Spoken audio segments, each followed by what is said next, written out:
Hi, everyone, and welcome to Rising Stories Podcast. It's Friday, and that means it's my Friday favorites. It's a time when I share some fun things that I'm loving, or places that I've been, and places that you should go. Usually, it's centered around food and activities and fun things to do. So, let's get started.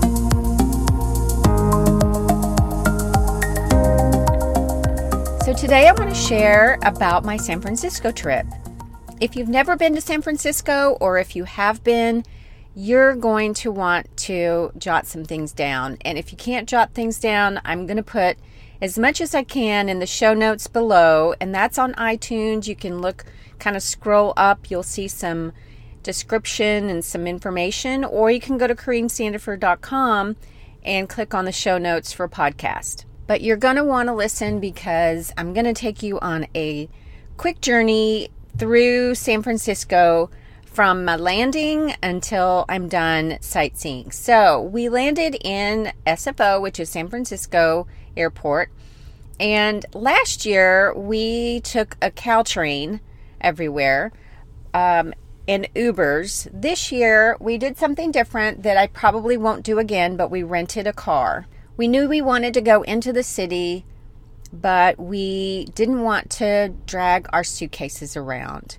So we ended up renting a car, which I don't recommend if you're going to go into the city. However, we did the best we could, and it all worked out. So one of the things, once we landed, we got our rental car, and which was off-site. So I guess try to find out if there's something on site. Be a lot easier to get a car if it's on site rather than outside of the airport. But there was a shuttle and everything was fine. So we got a rental car, put our suitcases in there and our computers in the trunk and everything, and then we take off and go into San Francisco. It's not bad driving in San Francisco. You just have to be aware of where you're going, and of course Whiz, and with those new apps, it's great. The next thing that I want to share that was super duper helpful was this app called Whiz. ParkWhiz. Whiz is nationwide, and it is an app that will help you find very inexpensive parking, like a parking garage. We used it, a friend of mine introduced it to me when I took my trip to New York City. And we had a car, and we wanted to just park it there for the week and not worry about it. So we did Whiz, and I remember that, so I used it again. I think it was like $10 to park downtown, Chinatown, San Francisco. Super easy, and I loved it. So we did that, and we were on our way to check out Chinatown. And one of my favorite things to do in Chinatown, and any Chinatown really, is to get dumplings. And in particular, I love the soup dumplings that are kind of, I guess the dough is a little, it's not gummy, but if you've never had dim sum, I suggest you try it. It's like little dumplings, but inside, I especially like the soup dumplings. So we researched and found a great place called, I'm going to botch this up, but I'm going to do my best.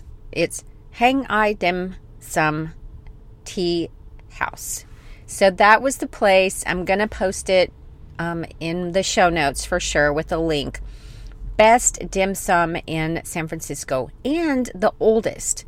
So my advice for you to walk the streets of San Francisco is to make sure that you have non-binding clothes. It was really hard. I had jeans on, excuse me, and so I wanted to, you just have to walk up these hills. So it's kind of tough to do if you've got binding clothes like jeans or tight-fitting jeans.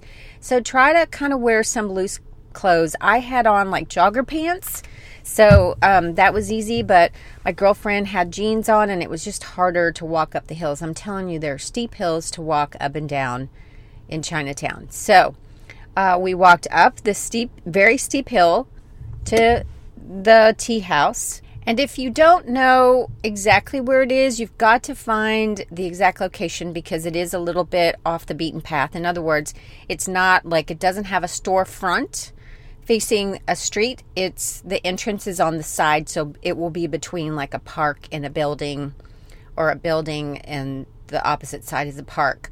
But you can still find it. It's just, and it's got a huge sign. However, just be cautious and remember that if you're parking somewhere, it's going to be a big, long hill to get up to this place. But it was so worth it. So I'm just taking you through my day. The next thing that we did was just shop around Chinatown. There are so many great little shops that you can jump in and peruse and kind of look through all the things that are like, quote, made in China, and all the colorful trinkets. It's a great time. Again, when I go to gift shops and things like that, I use it to stock my gift drawer and get all of the things that I need for the year. If there's like gifts I need to buy or little stocking stuffers, I make sure that I get those at places like that. So, and of course, I travel light, so I don't get anything really, really heavy. So it wasn't like I bought statues or anything like that in Chinatown, although they had beautiful statues. So for sale, little things that were made out of jade and all kinds of stones, precious stones. Anyway, but we perused around Chinatown, hopped on a trolley, took a couple of pictures. We took trolley pictures. The public transit system in California, I can't just recommend it enough. This particular trolley, we only had like 1 or 2 stops, and the guy was like, you don't have to pay me, just stay on. And we took pictures, and it was stopping, kind of halfway to where we were going. And then we just took another bus to Pier 39. But there was there's so many public transit options in San Francisco and in California. A couple of years ago, I landed in San Jose and took the Caltrain, and it is beautiful country, like lots of quaint little towns. In fact, this year I stayed in a small little town there near, just right outside the airport and in San Francisco. And it's just so easy to hop on a train. I think it's like $6, but it's well worth the price to get on the train and get to places faster. Because even if you're in a car, it takes you a while to get from point A to point B. It's a lot faster to do public transit. Trolleys run faster. Just because, they pave the way, so it's a little bit easier. The next thing that I want to share with you is my visit to Pier 39. I am not a person that loves, I guess, the touristy areas. I'm more a person that loves to go more towards, like, how do people live? Where do they shop? Where do they eat? So this particular Pier 39 is very much touristy, so just be aware. If you like that, that's great. They have lots of great food there, lots of cute shops. But again, it's very touristy and lots of tourists all over. There are places where you can get their signature dish, which down at Pier 39, which is a sourdough bowl, which San Francisco is known for their sourdough. I had none because I don't eat bread that much. And it was a sourdough bowl with clam chowder, I believe. It's in New England type clam chowder. Kind of a creamy base. They also have great sort of like a beer battered cod, kind of a fish and chips type thing. So that was good. But just know that Pier 39 is very touristy. Lots of people taking pictures. The best thing about Pier 39 that I found was the sea lions. There are some sea lions, and they are on little docks off of Pier 39, and you can watch them, and they put on a great show all day long. It's awesome. So that is worth a trip to Pier 39 in my opinion, just to see the sea lions. Also, be aware that pigeons are everywhere. they even walk into restaurants and, try to take your food that's on the floor. They don't hop on the tables, but I wouldn't doubt it because they were so aggressive, so aggressive.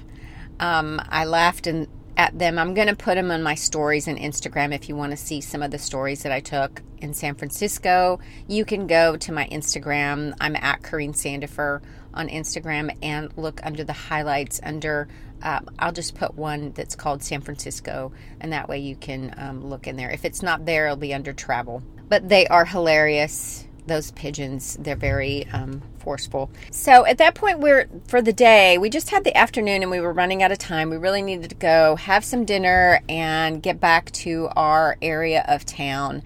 It was a good, I guess, an hour or two to travel back and get, turn in our car and do all that stuff. So that was pretty much all we did the first day. The second day, I went out with some other girlfriends to the city, and this time we took the Caltrain from our little town that we stayed in, which was San Mateo, and it's all of those areas kind of below San Francisco, between San Francisco and San Jose is Silicon Valley.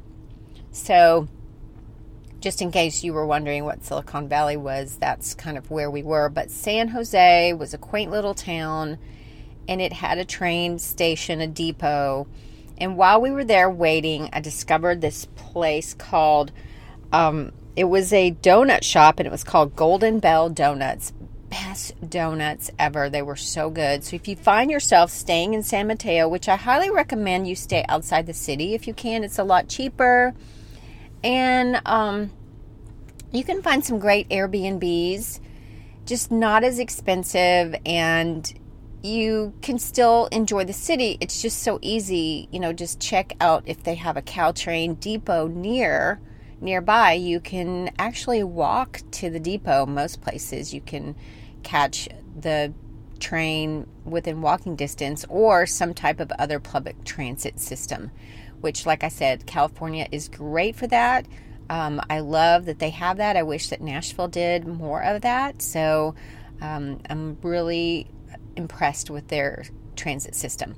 So the next day we took the train into the city, dropped us off right in the middle of the city, and we started on our journey. The first thing we did was I think this time we did an Uber just to be quicker and just to get there faster, but we could have used a train or we could have used a trolley or a bus, but we went into up to the Golden State Bridge Park, I believe, State Park, and took lots of pictures. Took one of the best pictures ever that I've ever taken of a scenery type picture, no filter. It was just amazing. The fog was there, so sometimes you have to really catch it at the right time, and some days are worse than others.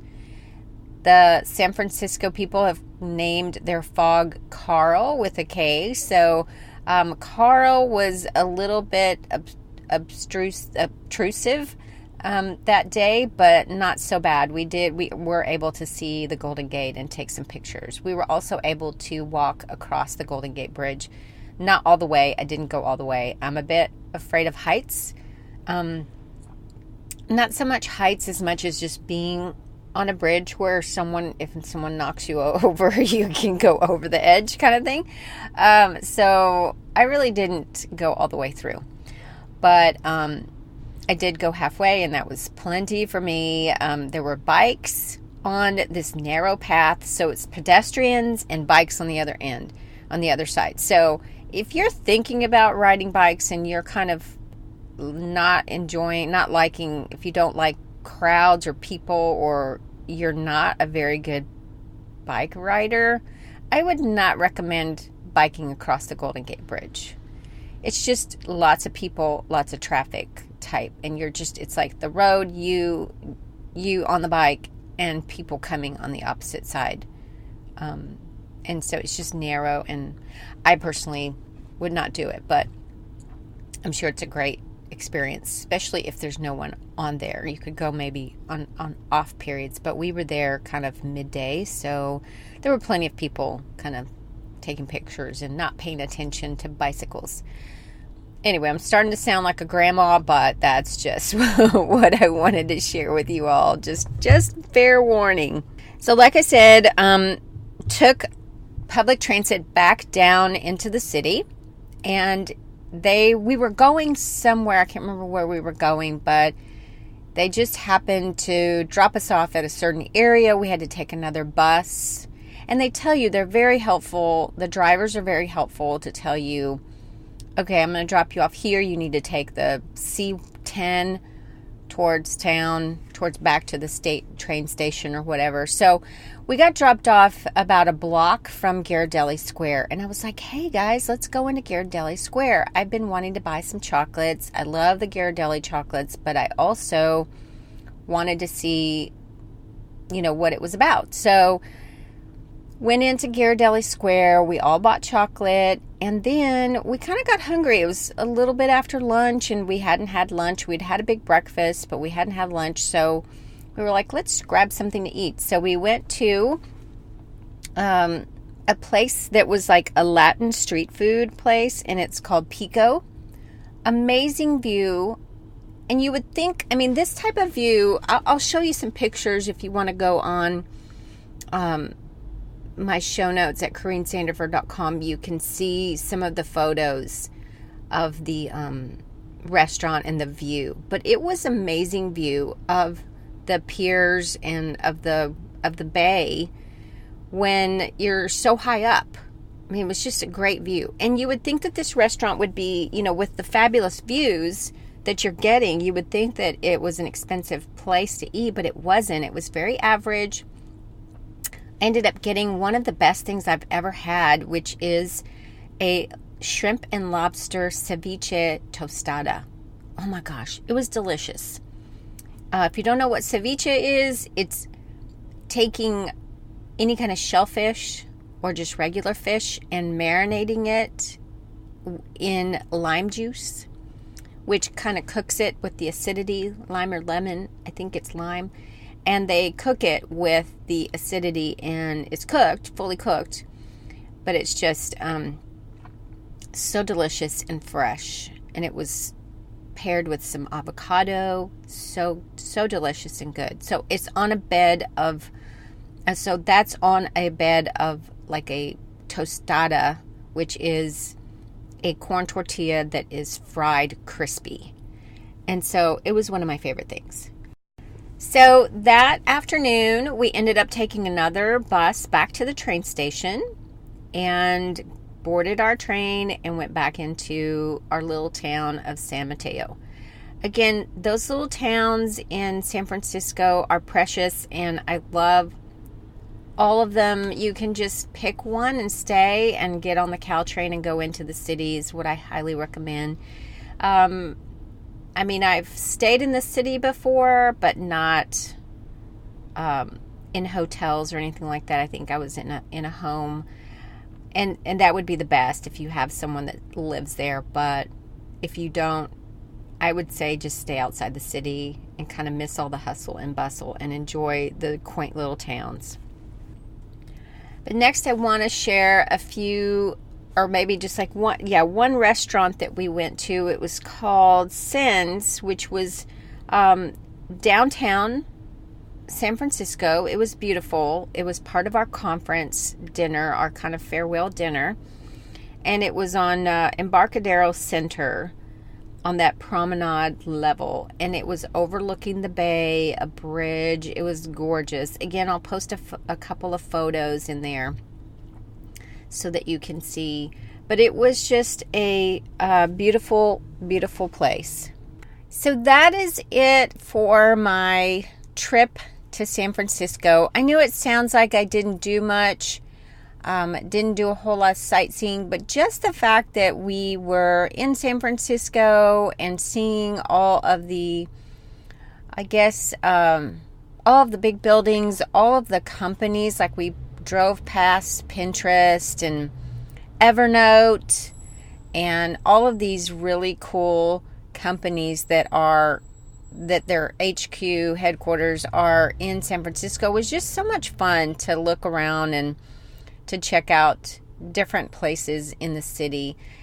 And really and truly, you cannot have a bad experience, I think, in San Francisco. There are so many pockets of great places to visit, different things to do. I mean, we didn't do everything. We did the Golden Gate, we did Ghiradelli, we did a lot of eating in different places. We did Pier 39. There were a few things that I wish we could have done, but there's always another year. If I end up going again, I'll choose some other things to do, but I don't think Golden Gate Bridge ever gets old.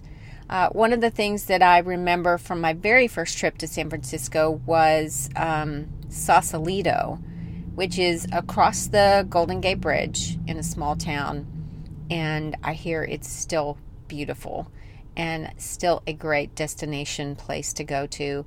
So I may do that next year, but for this year I kind of kept it simple and just enjoy the company of the friends that I had with me and just good food and good company and great views. And that just made my day. So that's it for my Friday Favorites show. Continue to subscribe and listen to Rising Stories podcast. I will be starting season 4 very soon. I'll have a few interviews. I'll have an interview at least once a month. And of course, my Friday Favorites. I'll have special guests. My upcoming guests will be talking about the keto diet, and I'm so excited. So if you have any keto questions, please submit them to me so I can ask her in the interview. And I'll be hosting that next week, and soon you'll hear the Friday Favorites with her. So thanks so much, and keep rising in your story.